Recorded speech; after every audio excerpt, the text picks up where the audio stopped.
Hey everyone, today we're focusing on networks of communication and exchange from 300 BCE to 1100 CE. Before I get started, this podcast is going to be a little different. I've strictly used your in-class textbook for this one because the normal book that I create my script from didn't actually have a chapter about this, and then my backup book that I have for those special occasions didn't have one either. So a lot of this information, you might be like, oh, hey, I read that because I got it from that one.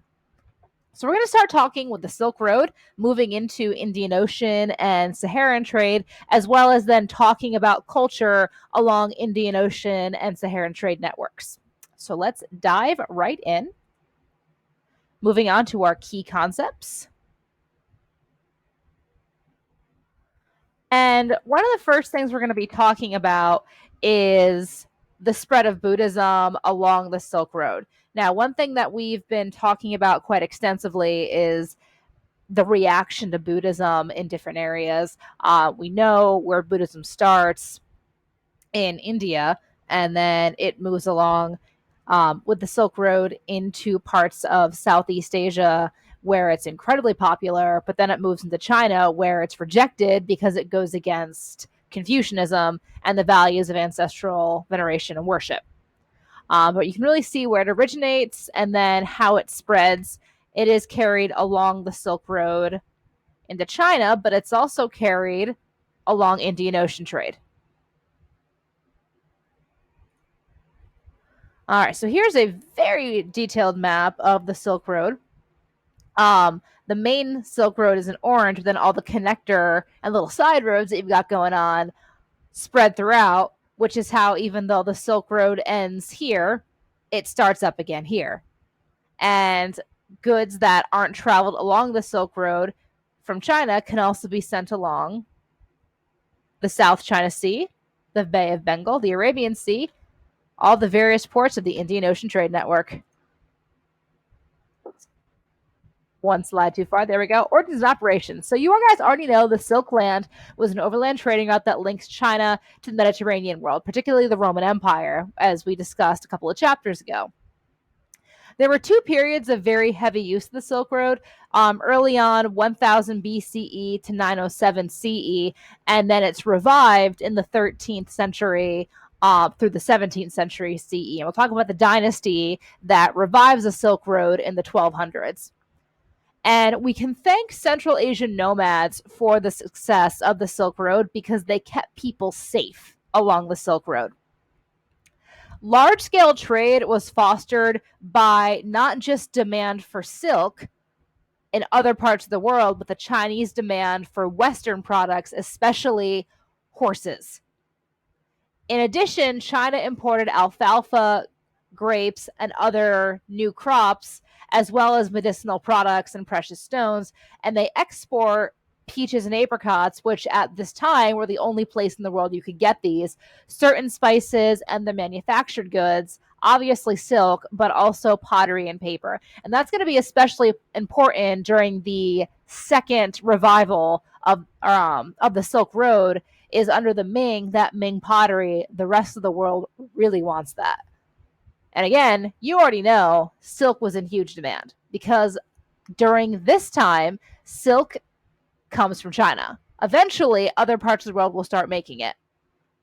But for now, China's the place you can get that. So these are all the regions of Asia that were impacted by the Silk Road.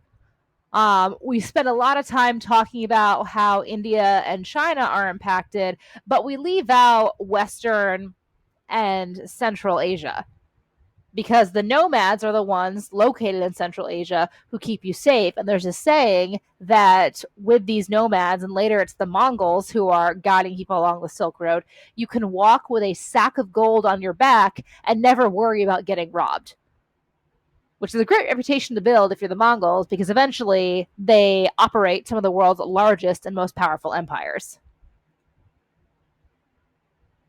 So, nomadism in Central Asia. So the steppe nomads, the Scythians, provide animals, animal handlers, and protection.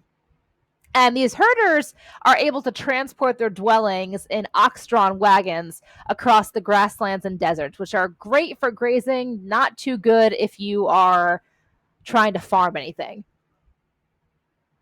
And the nomads became the dominant pastoral group in Central Asia. The elites actually created settlements, and they're also the nomads became very interested in foreign religions. Christianity and Zoroastrianism became the two most common. Buddhism, but then later Islam will begin spreading along the Silk Road, and a number of the Mongol kingdoms actually practice Islam as the main religion. We can also thank Central Asia for the invention of the stirrup, which is great because when you're riding on a horse and you want to be able to keep your balance, this really helps. So moving along to the Indian Ocean maritime system. Indian Ocean linked three major areas, and you've got the South China Sea, which was dominated by the Chinese and the Malays, which is from the Malay Peninsula. You have Southeast Asia. So that's the east coast of India, dominated by the Malays again and Indians. And then the west coast of India to the Persian Gulf and East Africa, dominated by Persians and Arabs. Trade in the Indian Ocean was made possible because of the seasonal changes in monsoon winds, which would help push these ships along. These people really adapted and became reliant on the monsoon winds. There was certain technology that was very unique to the Indian Ocean trading system, and that's the lateen sail, which, as you can see above, it is a triangular sail, as well as a new type of shipbuilding technique that involved piercing the planks and tying them and caulking versus using nails. And because the distances were quite a bit longer from port to port in the Indian Ocean system than the Mediterranean, traders in the Indian Ocean trading system seldom retained political ties to their homelands. They formed socially distinctive, but not politically independent communities throughout the region. And these communities would become second and third homes for the traders. These people would have different families in different cities because they would only be in the cities for, maybe 1 or 2 months of the entire year.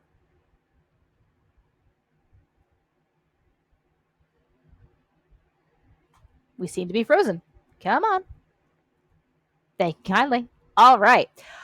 There's evidence of early trade between Mesopotamia and the IRV, but it breaks off because Mesopotamia turned towards trade with East Africa. Based on their location, that does make sense. Land trade with East Africa versus land trade with the IRV. And this could be one of the reasons why the IRV collapses. And a couple of things that we do know, 2,000 years ago, Malay sailors from Southeast Asia migrated to the islands of Madagascar. And that's pretty important because these migrants didn't retain communication or trade with their homeland, which is how this island came to be inhabited. And it would create a very unique culture in Madagascar, as well as help propel, because keep in mind, guys, Madagascar is off the coast of the continent of Africa, so you are bringing goods from Southeast Asia to the island of Madagascar, which then they'll go into Africa. So here we go. This is the route that's being followed. And guys, look at all these ports. Boom, boom, boom. La, la, here, here, and then here. So this is why these sailors that are coming from this region don't retain ties. Why they set up new communities, why they develop new families. So once they hit here, that's how these goods end up here and then going up throughout. Goods traded in the Indian Ocean system included spices, cloves and peppers were huge, pearls, Chinese pottery, resin, and other luxury goods. And the volume of trade probably wasn't as high as it was in the Mediterranean. Even though there were more ports, it was a very large trading system as compared to the Mediterranean, which is quite self-contained. And quite often, these sailors can always see land somewhere in the distance. There really isn't any reason not to. The culture of Indian Ocean ports was quite isolated from that of their hinterlands just because there were so many of them. Again, the Indian Ocean system is huge. And in the western part, trading ports did not have access to large inland populations where there were potential consumers to allow the people involved to expand. Traders and sailors in the Indian Ocean trade, like I said before, married local women in the ports they frequented. So it was very common for merchants and sailors to have multiple wives, and these women become kind of the mediator between the cultures and then literally the mothers of cultural synthesis. Now we're moving on to the Saharan trading routes. And as you can see, quite expansive. We've got the Kingdom of Ghana right here. What you can see here is where the Songhai will eventually be. We also have trading routes that lead right into the Mediterranean Sea, as you can see, up to Greece along the African coast. This is especially important when the Roman Empire was in power. This is one way they got those goods because this trading goes on for years. But let's talk about the culture before we get started into the actual trade. So there are rock paintings in highland areas that separate the southern area of the Sahara from the northern, and they indicate a Saharan hunting culture joined by cattle breeders. And the artwork indicates that cattle breeders were succeeded by horse herders who then drove chariots. We don't know a whole lot about them. There's no evidence to show us where they came from or what their fate was. The camel was introduced to Africa from Arabia, and its introduction and domestication in the Sahara probably led to the development of the trans-Saharan trade. Camels are great because they can store water in their hump, versus horses, you have to carry that water with you. And the Sahara kind of blocked off trade between the various parts of Africa simply because there was no way to go through it without bringing quite a bit of supplies. The camel allows that to change.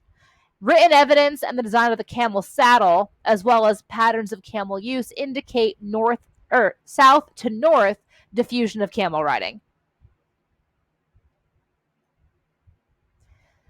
Trade across the Sahara developed slowly when two local trading systems, one in northern Sahara, one in southern, were linked, again, thanks to the camel. Traders in the southern area had access to salt deposits, and they were able to export salt to sub-Saharan regions in return for nuts and especially palm oil. Traders in the north exported products to Italy. Again, they were part of the Roman Empire, which is why they did this. But then traders in here eventually get involved with what's going on down here. Sub-Saharan Africa is a very large area with many different environmental zones, and this is why it's so hard to communicate, why it was so hard for trade to be effective.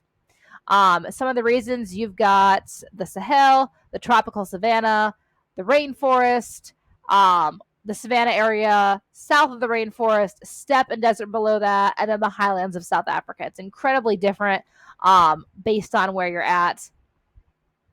It probably is the most geographically diverse continent in the world. Scholars drew a distinction between great traditions and small traditions.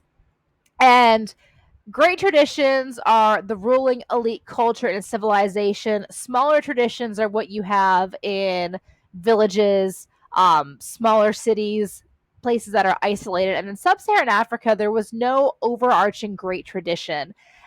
However, there were quite a few small traditions. It is possible that you can argue there is cultural unity in this region because the small traditions share very similar characteristics, but there is no one tradition that unites all of these villages. African cultures are highly diverse. On the continent, there are over 2,000 spoken languages and various food production systems. Despite their diversity, African cultures display common features that attest to that underlying cultural unity, which is why you can argue about the small traditions. And some of the common features that you'll see, kings are ritually isolated from the rest of their people, and they oversee societies where people are arranged not by social class but by age group and kinship divisions. Common farming equipment in cultivation is a hoe and digging stick. In culture, the use of music with rhythm, drums are very common, and dancing and mask wearing in rituals. And one hypothesis for this unity is during the wet period of the Sahara, people were able to migrate where these cultural traditions maintained, they developed, and then the Sahara went through the dry period and became the desert. Sub-Saharan agriculture has its origins north of the equator and then spread southward. Now, ironworking is very important. We can thank the Bantu for that. Develops early in the 1200 CE. We'll talk about what the Bantu do when they're able to discover that. It's estimated that they discovered it around the time the Hittites did. But again, mass iron working and iron spreading begins first millennium CE. But we'll come back to that in just a minute. Linguistic evidence suggests the spread of iron was the result of the Bantu migrations. The original homeland of the Bantu was in the area of the border of modern Nigeria and Cameroon. And evidence suggests that the Bantu people spread towards the east and the south through a series of migrations. It's very difficult, and sometimes it's even impossible, to trace the spread of ideas in a pre-literate society. An example they use is eating pork. In a number of religions and regions, eating pork is prohibited by religious belief, but nobody is sure exactly how that came to be. No one's sure why these religions share that belief and how they all came up with that belief, as well as the invention of coins, because we know that India, China, and Persia all began using coins around the same time period. But again, no one is sure who came up with the idea first, how it spread, was it inspired by somebody else? We don't know. And without written evidence, because as historians, we like the facts, we want solid evidence, no one knows for sure. And the spread of Buddhism, which we're going back to that, the spread of Buddhism was facilitated by royal sponsorship, by trade, and by the travel of pilgrims and missionaries. We talked about Ashoka, who supported Buddhism. We didn't really mention King Kanishka of the Kshans, because he also supported Buddhism. And Faxian is a very well-known pilgrim. He is a Chinese monk. He left a very descriptive account of his journey. And we also know that Buddhist missionaries from India traveled to a variety of destinations, spreading the religion as they went before they reached their destination. And Theravada Buddhism, which is the original form of Buddhism, became dominant in Sri Lanka. But Buddhism has changed as it spread. So you've got Mahayana Buddhism. You also, Mahayana focuses on the worship of the Buddha and reverence to the Bodhisattvas, but you also have Zen Buddhism in Japan, which heavily focuses on meditation. This makes me sad. So speaking of the spread of Buddhism, which we've talked about as it spreads to the Mesopotamia, Middle East, Southeast Asia, these were carved into the cliffs in Kabul, Afghanistan. And they were carved in the 6th or 7th century CE, and they represented a Bodhisattva Gandhara. And you'll notice they're in the Greco-Buddhist style. So you've got obviously the theme of Buddhism with these Bodhisattvas, but notice the fact that they're dressed in Greek-style clothing. But unfortunately, in March 2001, they were destroyed by the Taliban because they were declared to be idols. Spread of Christianity. Armenia was a very important stop in the Silk Road. Mediterranean states spread Christianity to Armenia to bring its kingdom over to the Christian side and thus deprive Iran, which will go from Zoroastrianism, because Iran is Persia, and eventually go from Zoroastrianism to Islam. The transmission of Christianity to Ethiopia was very similar in the fashion that Ethiopia is linked to the Mediterranean, and this is another opportunity to deprive Iran of trade by turning all of the areas around it into Christian nation states and Christian empires. When we're talking, just wrapping everything up, when we were talking about the spread of iron, it is possible there is proof that iron was actually discovered around the same time the Hittites were able to discover it in 1200 BCE. Now, that knowledge was not widespread. That knowledge was carried, passed out, and actually lost for a time before it was rediscovered. And I think it is pretty cool that the Bantus were able to independently discover how to use iron even though that technology was lost. No one knows for sure how it was discovered, why it was discovered, or why the knowledge was lost. But again, as historians, we like facts, we want proof. So, anyway, things to consider: essay topics, compare trade systems of the Indian Ocean to those of the Sahara. So, you might want to take a few minutes, go over your notes, go over the book, make a little chart. Hint. So sorry. And analyze the continuities and changes in the Silk Road. Great essay that College Board loves to talk to you about and quiz you on, by the way, FYI, from 300 BC to 600 CE. So if you guys have any questions, don't hesitate to email me. And as always, have a great night, guys. Cheers.